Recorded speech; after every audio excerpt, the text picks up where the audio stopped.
ओम त्र्यंबकं यजामहे सुगंधिं पुष्टिवर्धनम् उर्वारुकमिव बन्धनान् मृत्योर्मुक्षीयमामृतात्। एक बार महाराज युधिष्ठिर ने भगवान श्री कृष्ण से नाग पंचमी व्रत के विषय में जिज्ञासा व्यक्त की। तब भगवान श्री कृष्ण ने कहा, युधिष्ठिर, दयति पंचमी नागों को आनंद बढ़ाने वाली होती है। श्रावण शुक्ल पंचमी में नागों का महान उत्सव होता है। उस दिन वासुकी, तक्षक, कालिक, मणिभद्र, धृतराष्ट्र, रैवत, कारकोटक और धनंजय ये सभी नाग प्राणियों को अभय दान देते हैं। जो मनुष्य नाग पंचमी के दिन नागों को दूध से स्नान कराते हैं, दूध पिलाते हैं, उनके कुल में प्राणियों को ये सदा अभयदान देते रहते हैं। जब नाग माता कद्रू ने नागों को शाप दे दिया था, तब वे रात दिन संतप्त हो रहे थे। तब उन्हें गाय के दूध से तृप्त किया गया। तब से वे प्रसन्न होकर प्रिय हो गए। युधिष्ठिर ने पूछा, भगवान श्री कृष्ण, माता कद्रू ने नागों को क्यों श्राप दिया? उस शाप का निवारण कैसे हुआ? भगवान श्री कृष्ण ने कहा, अश्वों का राजा उच्चैश्रवा समुद्र मंथन से उत्पन्न हुआ था। वह सफेद वर्ण का था। उसे देखकर नाग माता कद्रू ने अपनी बहन विनीता से कहा, देखो, अमृत से उत्पन्न यह अश्वरत्न श्वेत है, पर आज इसके सभी श्वेत बाल काले दिखाई पड़ते हैं। तुम देखती हो ना? विनीता बोली, इस श्रेष्ठ घोड़े का सभी अंग सफेद है, ना कि काला। कद्रू बोली, विनीता, मैं एक आंख वाली इसे काले बालों वाला देखती हूँ, पर तुम दो आंख वाली होकर भी यह नहीं देख पाती। विनीता ने कहा, कद्रू, यदि तुम इसके काले केस दिखा दोगी तो मैं तुम्हारी दासी बन जाऊंगी। यदि तुम काले केस नहीं दिखा पाओगी तो तुम मेरी दासी बन जाओगी। इस प्रकार दोनों के बीच शर्त लग गई।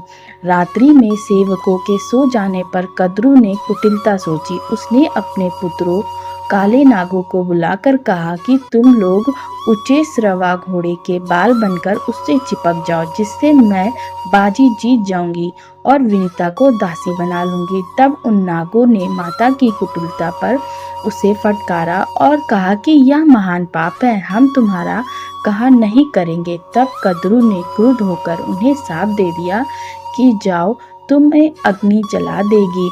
पांडव वंशी राजा जन्मेजय के विकराल सर्प यज्ञ में तुम सभी जलकर भस्म हो जाओगे। माता द्वारा सप्त सर्पों को सूझा नहीं। वासुकी नाग ने दुख से संतप्त हो मूर्छित होकर भूमि पे गिर पड़ा। उसे दुखी देखकर ब्रह्मा जी वहां आए और उन्होंने उसे सांत्वना देते हुए कहा, वासुकी, तुम दुखी मत हो। यायावर वंश में जरत्कारु नाम का एक ब्राह्मण उत्पन्न होगा। आगे चलकर वो बड़ा ही तेजस्वी तपोनिधि होगा। तुम उससे अपनी बहन का विवाह करा देना। उससे आस्तिक नाम का विख्यात पुत्र होगा। वह जन्मेजय के उस विनाशकारी विकराल नाग यज्ञ को समझा बुझाकर रोक देगा। ब्रह्मा जी की बात सुनकर वासुकी जी प्रसन्न हो गए। नागों को इससे अभयदान मिला। वे इससे परम प्रसन्न हुए और उनका वंश आस्तिक हम नागों का विनाश रोक देगा। ब्रह्मा जी ने उनसे कहा, आस्तिक द्वारा तुम लोगों का यह भय का निवारण श्रावण शुक्ल पंचमी को होगा। इसलिए युधिष्ठिर, यह पंचमी शुभदयता कही जाएगी तथा नागों को आनंद देने वाली होगी। इस तिथि को ब्राह्मणों को भोजन कराकर नागों की इस प्रकार पूजा प्रार्थना करनी चाहिए। भूतल पर जो नाग हैं वे प्रसन्न हो। जो नाग हिमालय पर रहते हैं, जो आकाश में हैं, जो देवलोक में हैं, जो नदियां सरोवर में हैं और जो बावली तालाबों में हैं, उन सबको नमस्कार है। ऐसा कहकर नागों और विप्रों की यथा योग्य पूजा कर उनका विसर्जन करें। उसके पश्चात पहले मीठा पदार्थ खाएं, फिर उसके बाद अन्य भोज्य पदार्थ ग्रहण करे। इस प्रकार व्रत नियम करने वाला मरने के बाद नागलोक को जाता है। वहाँ अप्सराएं उनकी पूजा करती हैं और वह श्रेष्ठ विमान पर आरूढ़ हो अभिष्ट काल तक विहार करता है। वहाँ से पुनः इस भूतल पर जन्म लेने पर वह राजा के समान पदवी पर प्राप्त होता है। उसके पश्चात वह 5 जन्मों तक राजा होता है। उस अवधि में उसे न आदि व्याधि रहती है। पत्नी पुत्र उसके सहायक और अनुकूल होते हैं।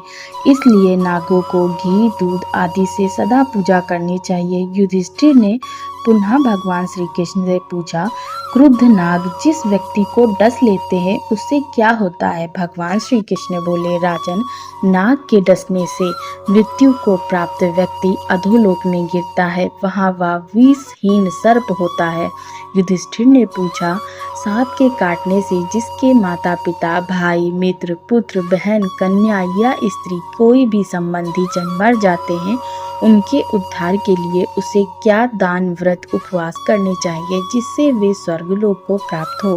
भगवान श्री कृष्ण ने कहा, राजन, उन्हें नागों को प्रसन्न करने वाली पंचमी का व्रत 1 वर्ष तक करना चाहिए। उसका विधान सुनो। भाद्रपद मास के शुक्ल पक्ष की पंचमी अधिक पुण्यकारक है। सद्गति की कामना से उसे सभी को करना चाहिए। इस प्रकार 1 वर्ष में 12 पंचमियां होती हैं। व्रत के पूर्व दिन चतुर्थी की रात्रि में एक अन्न ग्रहण करे। दूसरे दिन पंचमी को नागों की पूजा करे। सोना या चांदी लकड़ी अथवा मिट्टी का 5 फनों का नाग बनाकर श्रद्धा भक्ति पूर्वक पूजा करें।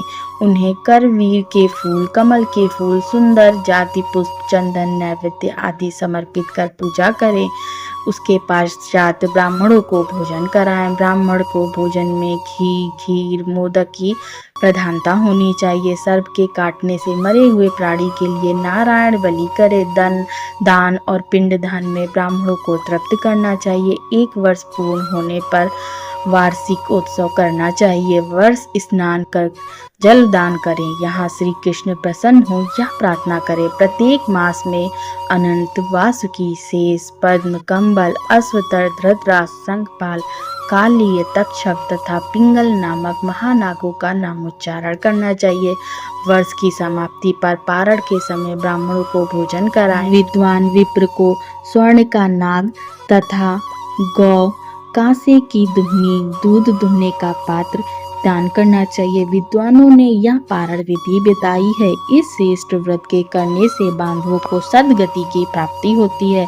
सर्प आदि के काटने से जिनकी अधोगति हो जाती है उनके निमित्त यदि 1 वर्ष तक यह उत्तम व्रत भक्ति पूर्वक किया जाए तो वे जीव उस यातना से मुक्त होकर सुख गति को प्राप्त होते हैं। जो भक्ति पूर्वक नित्य इस आख्यान को पढ़ता या सुनता है उसके कुटुंब में नागों से कोई भय नहीं होता। इस प्रकार जो भाद्रपद शुक्ल पक्षमी को काले रंगों से नागों का चित्र बनाकर गंधक पुष्प घी गूगल खीर आदि से भक्ति पूर्वक पूजा करता है उस पर तक्षक आदि नाग प्रसन्न होते हैं। उसके 7 कुल तक नागों से भय नहीं रहता। इस प्रकार अश्विन मास की शुक्ल पंचमी को कुश के नाग बनाकर इंद्राणी के साथ उनकी पूजा करे। घी दूध और जल से स्नान कराकर दूध में पके गेहूं तथा अन्य भोज्य पदार्थ उन्हें श्रद्धा भक्ति पूर्वक समर्पित करे तो शेष आदि नाग उस पर प्रसन्न होते हैं।